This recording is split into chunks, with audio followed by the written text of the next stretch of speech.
Welcome to knowledge treasure hunters.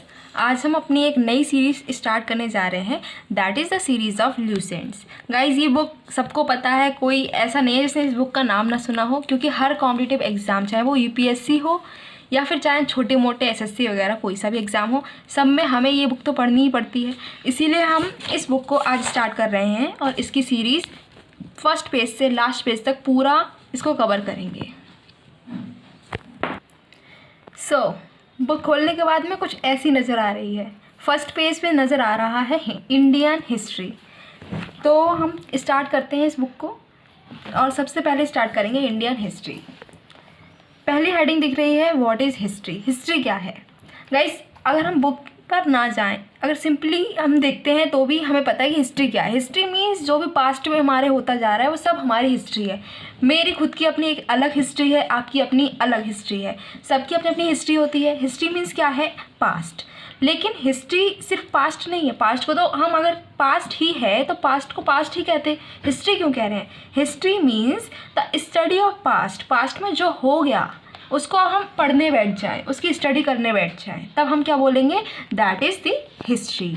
अब ये history word कहाँ से आया है? इस हिस्ट्री वैसे तो इंग्लिश वर्ड है, लेकिन उसको ड्राइव ग्रीक वर्ड से किया गया है। जैसे कि हम लोग जानते हैं कि मोस्टली जो इंग्लिश में वर्ड्स आए हैं वो या तो ग्रीक वर्ड्स हैं या फिर लैटिन वर्ड्स हैं। तो जो हमारा हिस्ट्री वर्ड है वो ग्रीक वर्ड हिस्टोरिया से निकल कर आया है। हिस्टोरिया एक ग्रीक वर्ड जिससे निकल कर आया इंग्लिश वर्ड हिस्ट्री। अब हिस्टोरिया का मतलब क्या होता है? ग्रीक में हिस्टोरिया का मतलब होता है रिसर्च करना, इंक्वायरी करना या फिर इन्वेस्टिगेशन करना, तहकीकात करना। तो इसका मतलब हम हिस्ट्री का मतलब क्या निकाल सकते हैं? दस the knowledge acquired by the investigation. जो हिस्टोरिया का मतलब क्या है? हिस्टोरिया का मतलब है कि कोई भी आपने इन्वेस्टिगेशन की, उसके बाद में आपको जो नॉलेज मिली, उसके जो रिपोर्ट्स आए हैं, दैट इज़ द हिस्टोरिया।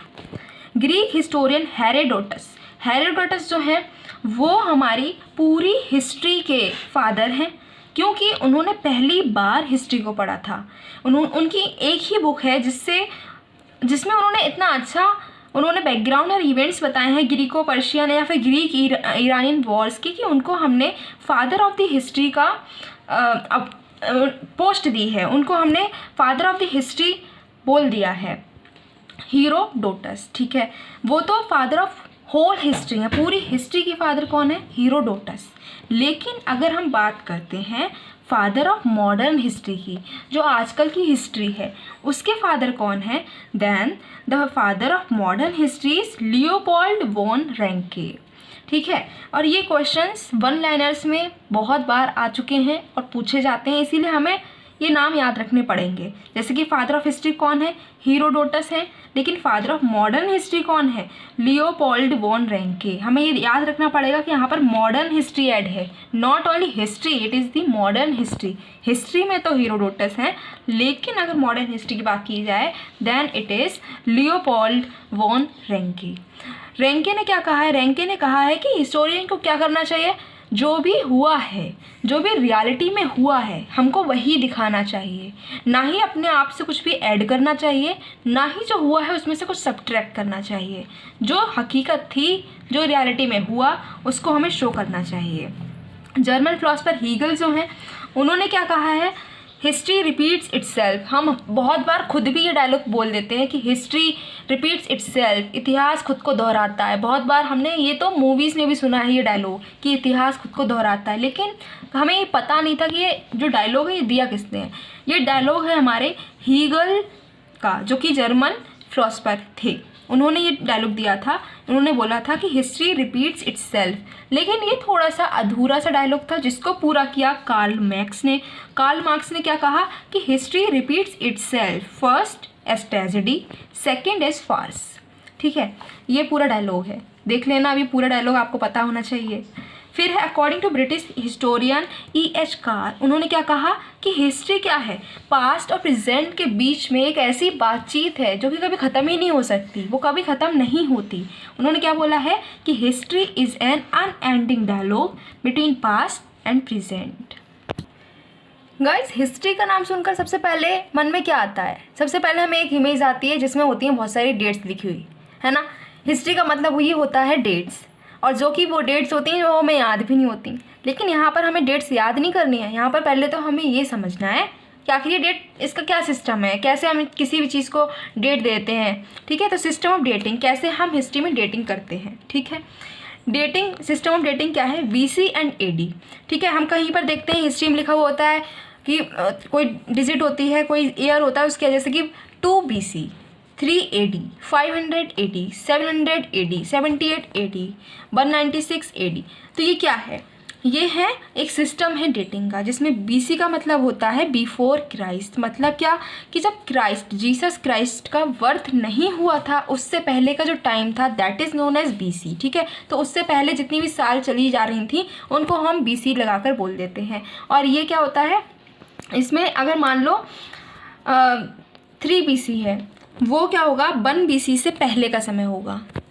अभी हम क्या कहते हैं 2001, 2003, तो हम बोलते हैं 3 जो है वो समय अभी ज़्यादा नया है 1 के मुताबिक, 1 पहले आया होगा। लेकिन अगर हम BC में चले जाते हैं तब क्या कहते हैं कि 3 BC जो है वो समय पहले आया होगा 1 BC से। ठीक है, नेक्स्ट हमारा रहता है AD। AD मीन्स एनो डोमिनी। एनो डोमिनी मीन्स क्या होता है कि जब जीसस क्राइस्ट का बर्थ हो गया था उसके बाद का टाइम क्या होता है, AD होता है। जो कि अभी हमारा टाइम जो चल रहा है वो भी AD में ही हम कहते हैं, 2021 को भी हम AD कह सकते हैं। क्यों, क्योंकि जीसस क्राइस्ट के बर्थ के बाद का ये टाइम है। तो यहाँ पर BC एंड AD हमको क्लियर हो चुका है। अब देखते हैं टाइम लाइन। टाइम लाइन क्या होता है, BC एंड AD जो भी टाइम, जो भी इवेंट्स हुए हैं टाइम के अकॉर्डिंग, उसको हम एक लाइन में शो कर रहे हैं, that is known as time line. जिसमें 0 क्या है, वो टाइम है जब जीसस क्राइस्ट का बर्थ हुआ था, उससे पहले वाला टाइम BC में चला जाता है, उसके बाद वाला टाइम AD में चला जाता है। अब नेक्स्ट टॉपिक है टाइम ग्लॉसरी। टाइम ग्लॉसरी क्या है, glossary concern with time, time से रिलेटेड अगर कोई ग्लॉसरी है that is known as time glossary. इसमें हमें कुछ टर्म्स को देखना है, जैसे कि हमने सुना होगा डिकेड। डिकेड क्या होता है, 10 साल जब हो जाते हैं किसी पीरियड को तब हम उस पूरे 10 साल के पीरियड को बोलते हैं डिकेड। फर्स्ट हाफ मीन्स क्या होता है, पूरी 100 साल हैं, जिसमें पहले 50 साल हैं, 100 साल की पहली 50 सालें फर्स्ट हाफ होती हैं। वहीं पर 50 साल के बाद जो 100 साल का टाइम चल रहा है उसमें 50 साल हो गई है, उसके बाद का जो समय है 50 साल बची हुई, वो हमारी सेकेंड हाफ होती हैं। अब जो नेक्स्ट हमारा रहता है टर्म वो है सेंचुरी। सेंचुरी बताने की जरूरत है नहीं, मैच सब देखते हैं, सबको पता है। क्रिकेट ने सेंचुरी को बहुत अच्छे से फेमस कर रखा है, लेकिन फिर भी बता देती हूँ। सेंचुरी का मतलब होता है 100 साल। ठीक है, वो 100 रन नहीं है, इसमें 100 साल हैं, क्योंकि ये हिस्ट्री है ना कि क्रिकेट है। फिर मिलेनियम। मिलेनियम में 1000 साल होती हैं। और सिरसा में कोई टाइम नहीं है। इसका मतलब क्या होता है कि जब हम एग्जैक्ट डेट हमें पता नहीं है, कोई भी इवेंट ऐसा हुआ है जिसकी एग्जैक्ट डेट पता नहीं होती है, तब हम उस डेट को, उस टाइम पीरियड को सिरसा में लिखते हैं, जिसको CA से भी लिख सकते हैं। नेक्स्ट देखना है इम्पॉर्टेंट एरा। ठीक है, कई सारी एरा आई हैं हिस्ट्री में, तो हम कुछ एरा के लिए देखेंगे, लेकिन हमें इतना ये इम्पॉर्टेंट इतना नहीं है कि हमें इसको पूरा बैठ के याद करना पड़े, इतना इम्पॉर्टेंट नहीं है, लेकिन एक बार पढ़ लेना चाहिए। तो पहली एरा है काली एरा, जो कि महाभारत का जो युद्ध हुआ था उसके 20 साल बाद के जो समय है वो काली एरा थी। उसके बाद में आती सप्तऋषि।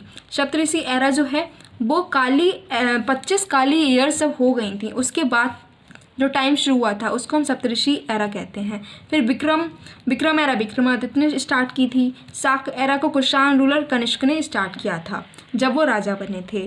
फिर कालचुरी एरा को अभीर किंग ईश्वर सेन ने स्टार्ट किया था। गुप्ता एरा को गुप्ता रूलर चंद्रगुप्त फर्स्ट ने स्टार्ट किया था। बस हमें इतना ही देखना है कि किसने स्टार्ट किया था, उससे ज़्यादा डीप में नहीं जाना है।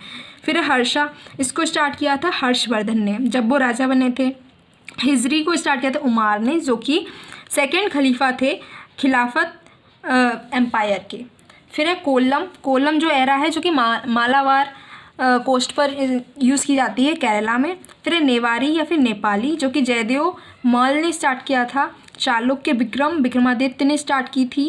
लक्ष्मणा सेन रूलर ऑफ बंगाल, लक्ष्मण सेन ने लक्ष्मणा एरा को स्टार्ट किया था। फिर उसके बाद में इलाही को अकबर, बहुत फेमस रूलर हैं, उन्होंने स्टार्ट किया था।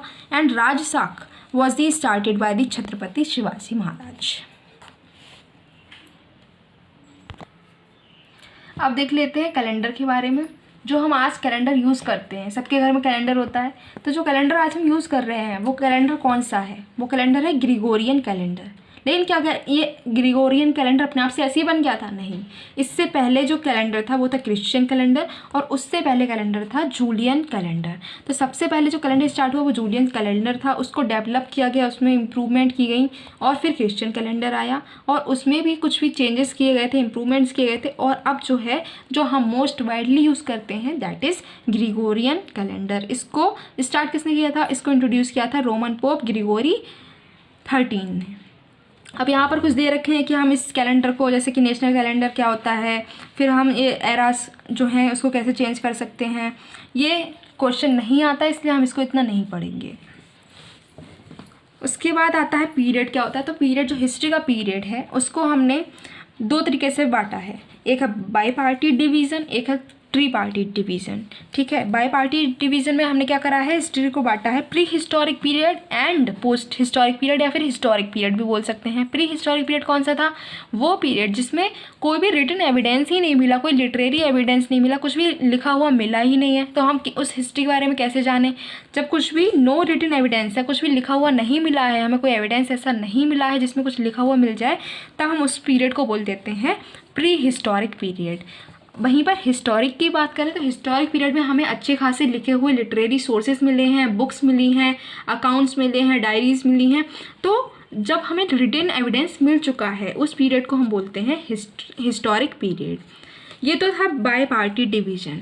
वहीं पर एक और डिवीज़न हुआ है जिसको बोलते हैं ट्री पार्टी डिवीज़न, जिसमें हमने 3 तरीके से हिस्ट्री को बांटा है। एक है प्री हिस्टोरिक पीरियड, फिर है proto historic period, then historic period. Pre historic period मतलब कुछ भी रिटन एविडेंस नहीं है।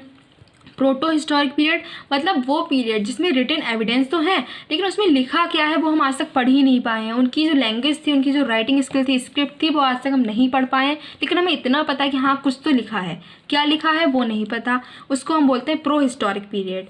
हिस्टोरिक पीरियड में क्या है कि लिखा हुआ है, क्या लिखा है वो भी हमें पता है, हमें समझ में आता है कि उन्होंने क्या लिखा है, that is the historic period. अब है क्रोनोलॉजी, जो हम पढ़ते हैं ना, medieval period, ancient India, medieval India, modern India, ये जो दिया गया है, ये जो 3 पीरियड में हमारी हिस्ट्री को बांटा है, वो किसने बांटा था? वो बांटा था क्रिस्तोफ सिलेरियस ने। Ancient India, medieval India, modern India कब से कब तक है ये हमें याद करने की ज़रूरत नहीं है, क्योंकि आगे हमें इसको ही पढ़ना है, यही सारे चैप्टर्स पढ़ने हैं, तो हमें यहाँ पर ये सब कुछ याद करने नहीं बैठना है। ये सब इसमें यही दे रखा है, जैसे एंशिएंट पीरियड कब स्टार्ट हुआ था, मेडिवल इंडिया कब स्टार्ट हुई है, मॉडर्न इंडिया कब स्टार्ट हुई है, एंशिएंट इंडिया की जो चैप्टर्स हैं वो यहाँ पर दे रखे हैं कब से कब तक स्टार्ट हुआ है।